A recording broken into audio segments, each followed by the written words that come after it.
दीवानों की हस्ती। कवि भगवती चरण वर्मा। कवि भगवती चरण वर्मा जी ने दीवानों की हस्ती कविता में दीवाने यानी मस्त मौला, बेफिक्र तथा जो हर हाल में मस्त रहते हैं उन व्यक्तियों का स्वभाव दर्शाया है।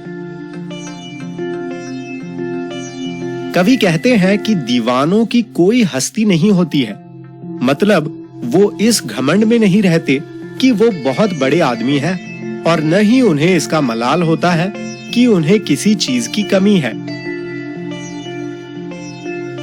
कवि खुद भी एक दीवाने हैं और बस अपनी मस्ती में मस्त रहते हैं। उनके साथ हमेशा मस्ती का आलम होता है और इसके आगे गम टिक नहीं पाता है।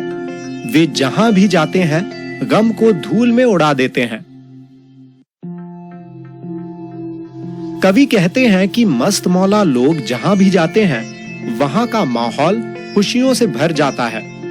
लोग उनके साथ इतना घुल मिल जाते हैं कि उनके जाने पर लोग अफसोस करते रह जाते हैं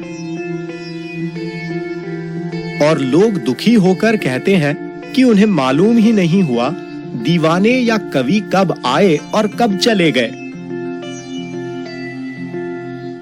आगे कवि कहते हैं कि मुझसे मत पूछो मैं कहां किस ओर जा रहा हूं, क्योंकि मेरी कोई निश्चित मंजिल नहीं है।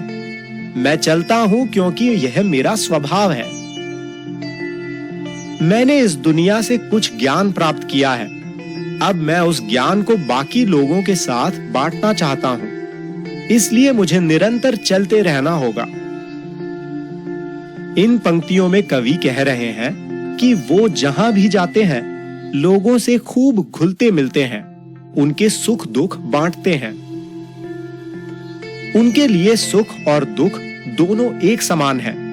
दोनों को हम जीवन से अलग नहीं कर सकते, इसलिए वो सुख दुख रूपी अमृत का घूंट पीकर फिर नए सफर पर चल देते हैं।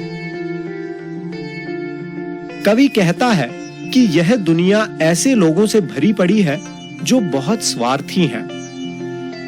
लोग स्वार्थ में इतने अंधे हैं कि बस भिखमंगों की तरह सबसे कुछ न कुछ मांगते ही रहते हैं।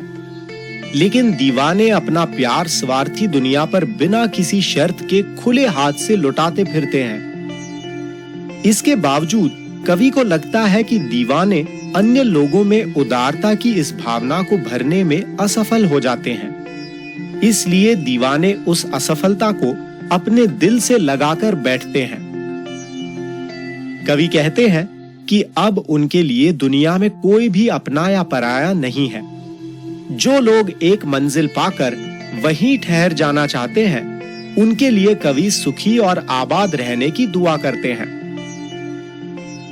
वे स्वयं इन बंधनों में बंधे थे और स्वयं इन बंधनों को तोड़कर आगे चलते जा रहे हैं। वे इसी में खुश और संतुष्ट हैं। कवि ने इस कविता के माध्यम से ऐसे दीवाने और बेफिक्र या उनके जैसे व्यक्तियों के बारे में बताना चाहा है जो जहां भी जाते हैं वहां सिर्फ खुशियां ही फैलाते हैं। उनका हर रूप मन को प्रसन्न कर देता है।